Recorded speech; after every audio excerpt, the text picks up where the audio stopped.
for accepting this request to discuss the current very critical situation that has emerged since the victory of Modi and BJP for the second time.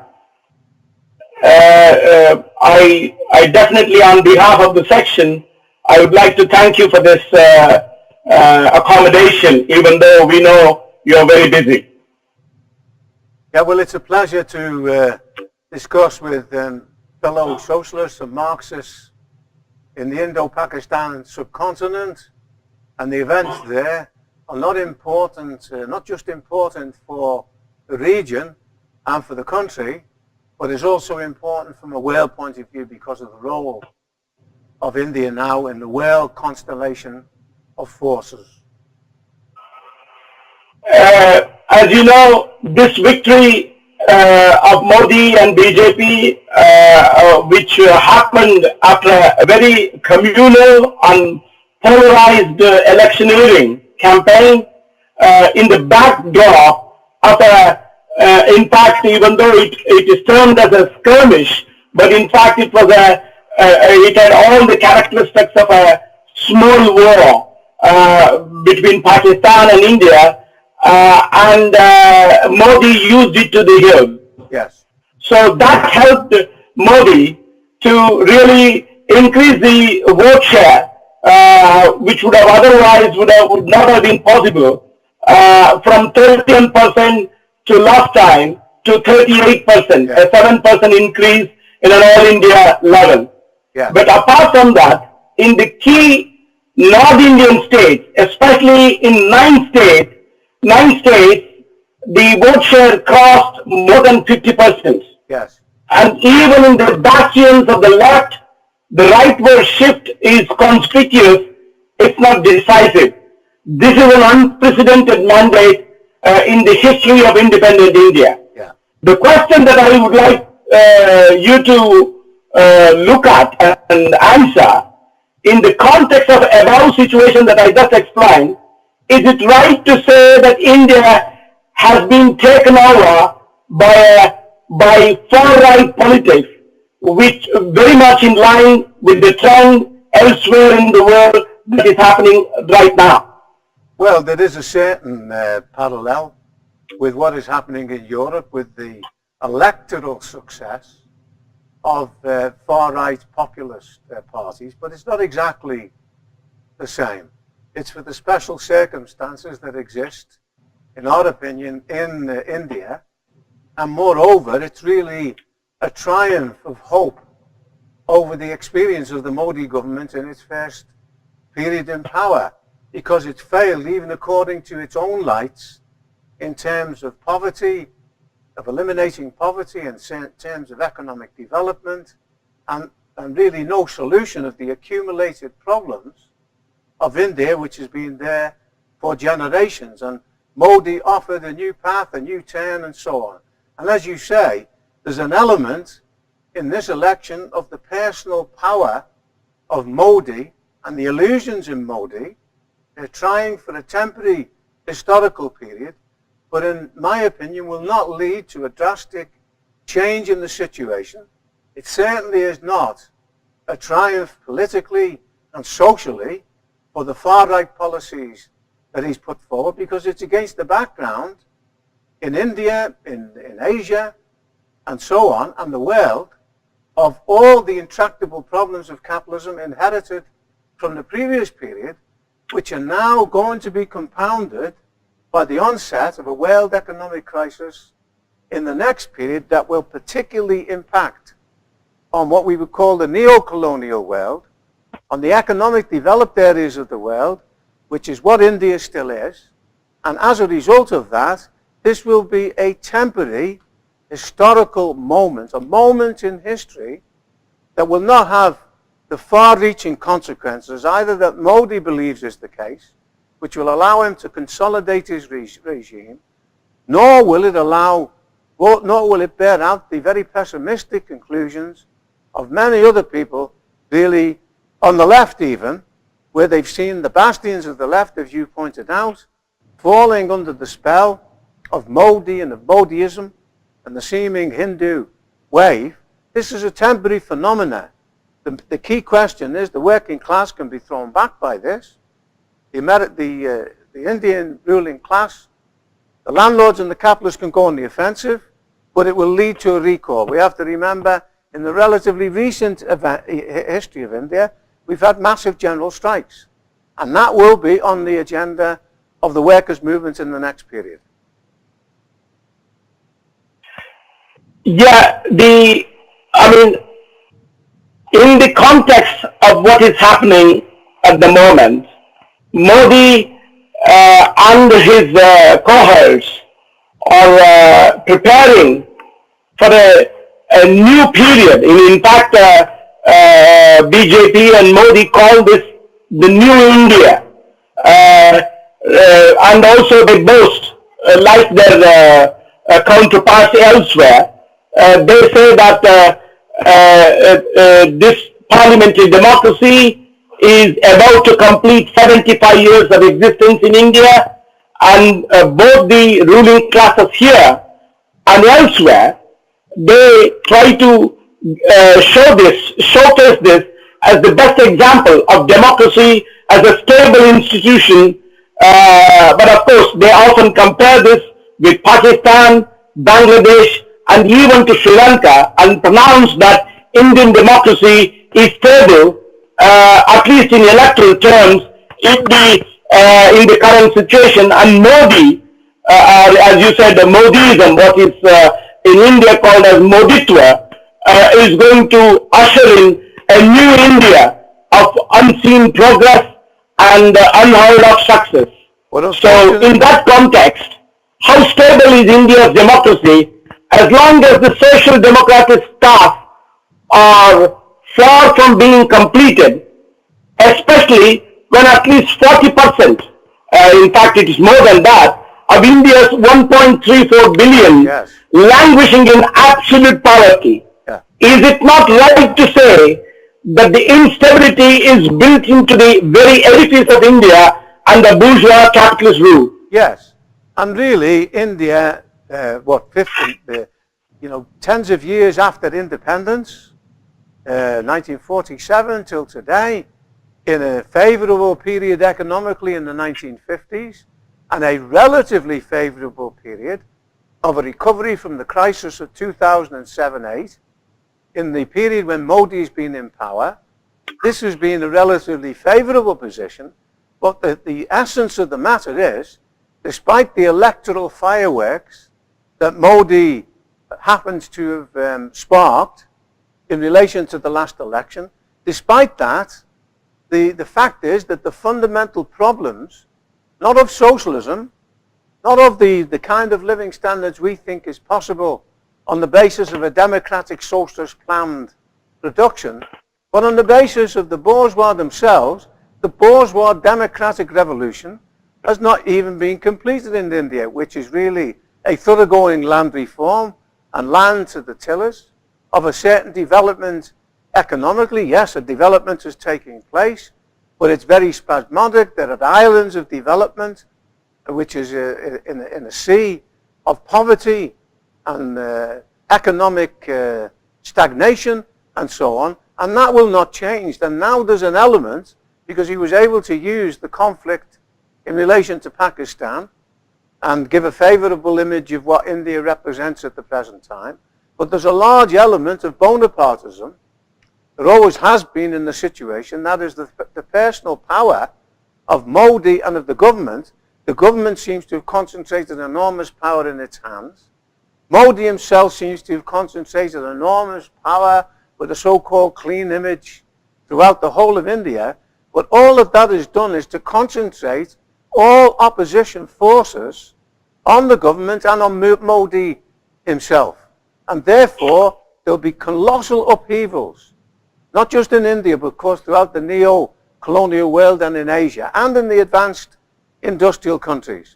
I mean, we have the phenomenon of Modi in other countries. For instance, we had it in Brazil, with the colossal economic developments that took place in the course of the last period up to the crisis of 2007, 2008.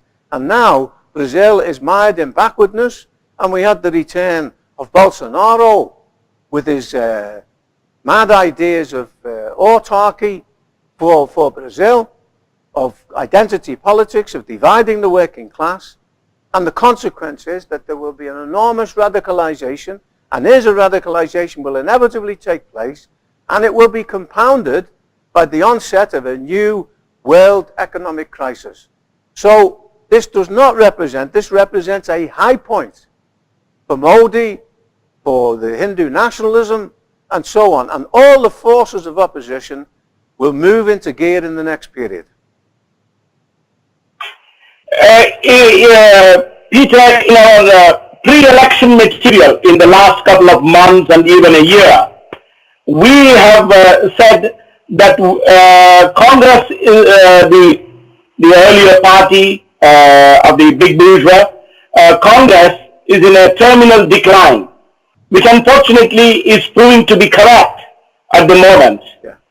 We in the past argued that the left is trying to take its place as the B team, take the place of Congress as the B team of social democracy. But then, the recent trend in the last few years, particularly since 2011, when the Communist parties lost West Bengal, yes, goes to show that left too is irrecoverable from its long-drawn debt, yes, especially as it is clinging on to its old shibboleths of there is no alternative to capitalism, progressive bourgeois theory, lesser revisionism, etc., etc. yeah. With this situation, what international examples that can throw light and are comparable to the current Indian situation that can show a way forward for the regeneration of the left in general and for the genuine Marxist forces in particular? Yes. I'm asking this question in the context of complete disarray amongst the left. Has the possibilities for a revolution thrown back for an unforeseen period? Is it a period of reaction engulfing the continent, or India at least? No, I don't think it is a period of reaction. In fact, as I've said, that Modi is ploughing the ground, and his whole actions while he's been in power, and others as well, including the actions of the Congress Party, have ploughed the ground, and there have been more than one opportunity for the working people, that's the working class, and the poor peasants to take power, at least on a state level in India. That's in a period when there were powerful communist parties with the potential to mobilize the masses, as you've mentioned in West Bengal. But one of the phenomena is that because of the theoretical and political decay of the communist parties, really, of Stalinism, and we're looking for a solution within the context of capitalism. Now we had the phenomena where in West Bengal, I believe, that the Communist Party, some of the Communist Party cadres went over to the BJP as a means of security for themselves. And now the task in India is to recreate new workers' parties, probably on a state level to begin with, and the opportunities will be there. Because one thing is certain, given the character of Indian capitalism, and given the character of the working class, working people and the poor peasants will inevitably resist the onslaught of naked capitalism. And we need to repeat, the bourgeois in the West, the capitalists in the West, are terrified politically of the coming economic situation that is likely to develop. They've already discussed how we can put in place a political alternative that can siphon away the anger of the masses in some kind of new social democratic left variant. For instance, like Roosevelt in the US in the 1930s, where you have the Financial Times predicting that there will be inevitably social explosions. They used the phrase the other day of the tumbrils of the French Revolution beginning to be mobilized to frighten the bourgeois. And we had, of course, the example in the US of the ruling class should be afraid of the inevitable uprising of the American working class. That's why elements of socialism, at least, are appearing in the program of the left in the USA. Now that's happening in an advanced industrial country. In the neo-colonial world, where the economic situation is much more tenuous, where capitalism does not have a real future, despite the fireworks that appear to have taken place. In the next period, it will be a stormy period of upheaval. I've got no doubt that the masses will fight. They've got no alternative but to fight against the deterioration in their conditions. The key question is, will they have a party and a leadership in power, or a leadership that can be built, that can develop the potential to lead them in struggle? And you mentioned the development of left parties elsewhere. Well, we have the ferment in the US at the present time, in the so-called left of the Democratic Party. That doesn't offer a lasting solution to the problems of working people. People like Bernie Sanders should break from the Democratic Party and form a workers' party. We've had in Europe, remember, alongside of the new right-wing populist parties, we've had the turmoil within the Labour Party in Britain over Brexit. There's not so much a split in the ruling class in Britain. There's a splintering in the ruling class, with the Tory party, which is the most successful electoral machine in Western Europe in history, is now in the process of meltdown, with up to now 11 candidates for the vacant Tory party leadership. That is a symptom of the underlying crisis of British capitalism. At the moment, the masses don't appear to be moving, but they will. They have moved, for instance, in the Corbyn phenomena, that at the moment is stalled because of this problem of Brexit. Or, for instance, of Podemos in Spain. That also is stalled because it moved towards the right. We need new mass workers' parties, but we need them of a special kind.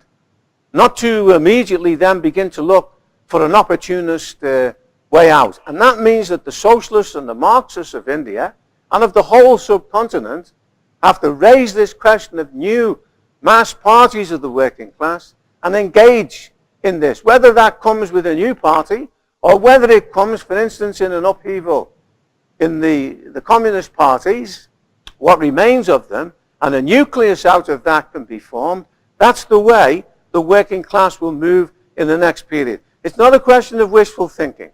It's not a question of us saying, well, we hope that this will develop. It will develop. It's not dogmatism on our part. We've seen it in the recent period. It's now a little bit in a blind alley, but this is a temporary phase.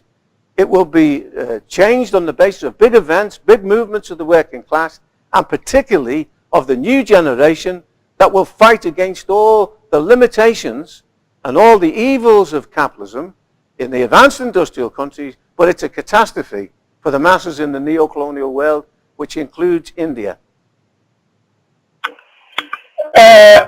Peter, many liberals, like elsewhere, many liberals and academics in India argue that seeing the situation through class prism will take the left/Marxists nowhere. Though they attribute this fault to the CP debt, but hardly any time in history the communist parties have had an idea of class perspectives. They argue, the liberals and academics argue, that India is a country of various identities. Hence, it is important that we pursue community politics.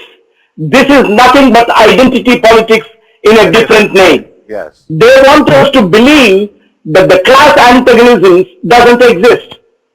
Instead, it is gender, caste, language, region, nationality, etc.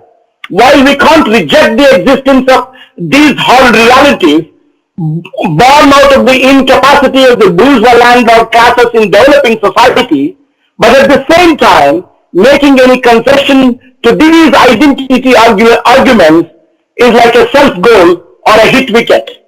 So the question is, so what would be the program? A transitional one at that will pave way for clarification of this complex scenario thrown at us. One, from the failure of the bourgeoisie. Second, the pernicious legacy of Stalinism and Maoism internationally as well as in India? Well, that's a very good point, because it's not for the first time in history that the theoreticians of the bourgeois have attempted to conjure away the class struggle.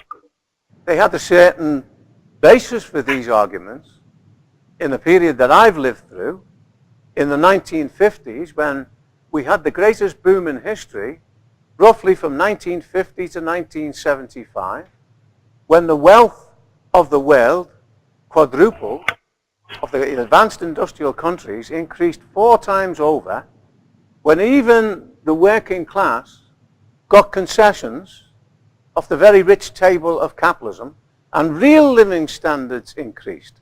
That came to an end in the crisis of 1975, and since then we have had an oscillation between ever deeper and longer crises and brief periods of prosperity when the previous economic situation was not restored. Now, that's the best situation that capitalism has been in. And inevitably, it's not a question of agitation or of propaganda. It's not for us. We don't base ourselves just on the idea of calling for a class program or of agitating to change society. It's an objective reality. The class struggle takes place irrespective of the class warriors, irrespective of Marxists or of Trotskyists. It takes place, it would take place if we weren't there. What we do is we give it a program, a perspective, and the necessary tactics in order to mobilize the power of the working people, and then, of course, to use that power to effect a change in society. So they can spill as many words as they like. India is a class-ridden society, as is Britain, as is the rest of the world. Now, what the bourgeois have tried to do in the last period, and not just in the neo-colonial world, but throughout the capitalist world, including in Britain, is the curse of identity politics. Is to try and convince, which is really another device, particularly out of the universities of the USA, which are kind of ideological factories of the world bourgeoisie. In these factories, they've concocted these theories of identity politics, where the starting point is what difference there is between working people and not what unites them. Identity is very important. The struggle against racism is very important. The struggle against women's oppression, for LGBT plus liberation, all of those things are important. But the difference between us and the proponents of identity politics, we fight for all of these oppressed sections of society, but we link it to the unity of the working class in struggle. Because only the working class, by unifying all the movements together and fighting to change society, can actually solve the problems of the most oppressed layers in society. That applies to caste.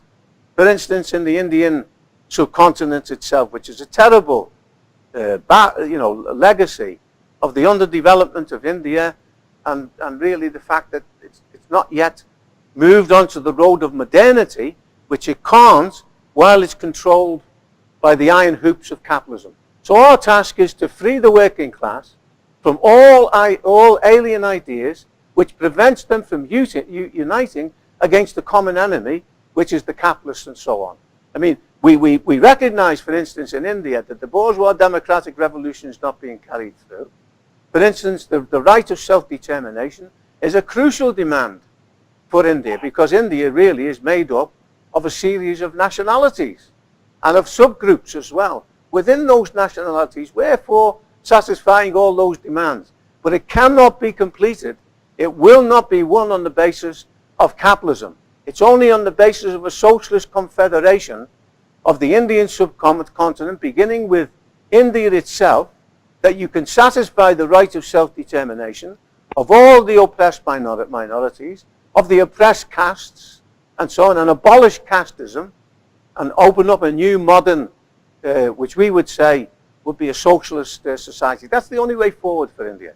The question is, how do we get there?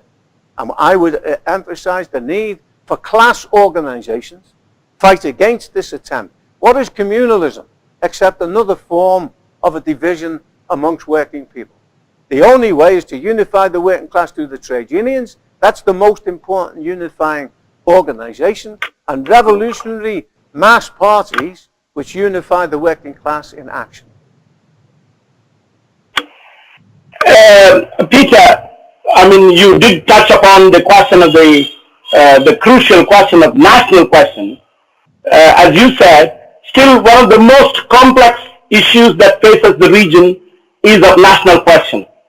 Given the rightward shift, not just in economic sphere, but also in the social aspects, in fact, Modi could win this second term not because of his scoring performance in the economic sphere, but in spite of the dismal failure there. Yes. He used jingoism and warmongering nationalism to sway the voters.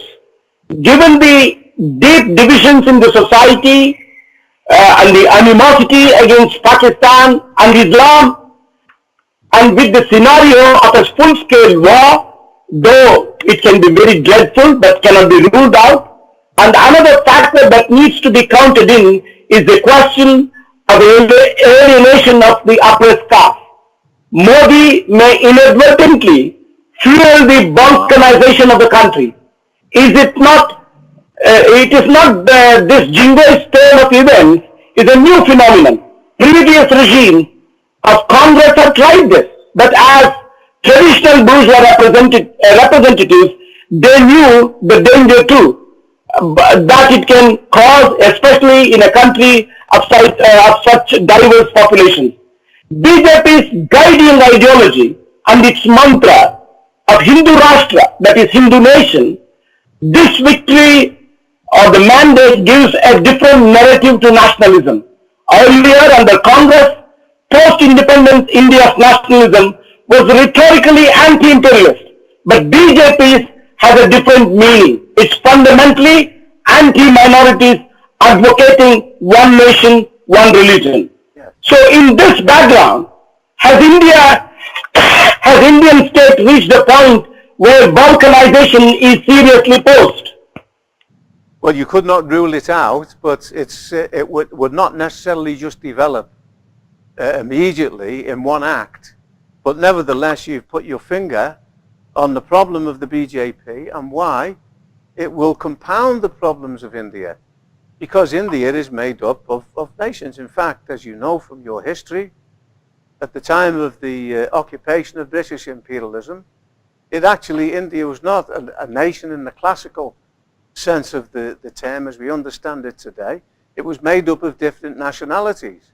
And even after independence, the obvious division between Hindu and Muslim, which the British encouraged, and which then at the time of independence criminally assisted in the partition of the country and so on, all of those legacies of the economic underdevelopment of India and the cultural and social underdevelopment have been inherited by the very weak Indian ruling class today. And the idea that you can suppress a huge minority of the Muslims. I mean, if I'm not mistaken, there are as many Muslims, if not more, in India than there is in Pakistan. And then at the same time, to be involved in persecution of the Muslims, which inevitably will trigger upheavals with Pakistan, including a new war, as you said. Now, actually, this is the element of Bonapartism in Modi, where he can stoke up nationalist sentiment, a safety valve against Pakistan, an anti-Muslim situation that could get out of hand and could result in a new war. And who knows where that can end. Out of a war, by the way, it's no accident that war has often been the midwife of revolution. It's not just the question of aggrandizement on behalf of this power or that power. Out of a war, particularly a failed war, where there's a defeat. That's what happened in 1905 in Russia with the Japanese-Russian war. And it could happen in the case of India or of Pakistan, of a provoked war which goes wrong, and then the political repercussions can pose the question of revolution. But I have to stress the precondition for us, abolishing feudalism, and abolishing all the heritages of the pre-capitalist regimes, which is holding India back, with all the discrimination against minorities and so on, no right of self-determination, all of them are a danger to India and a danger to the Indian subcontinent, and the only force that's capable of leading the nation or completing the bourgeois democratic tasks, which is the unification of particular entities, Pakistan in the current case, India in the other, or of complete right of self-determination for those nations who believe that they are oppressed by the greater Indian state. We inevitably raise that as part of our program.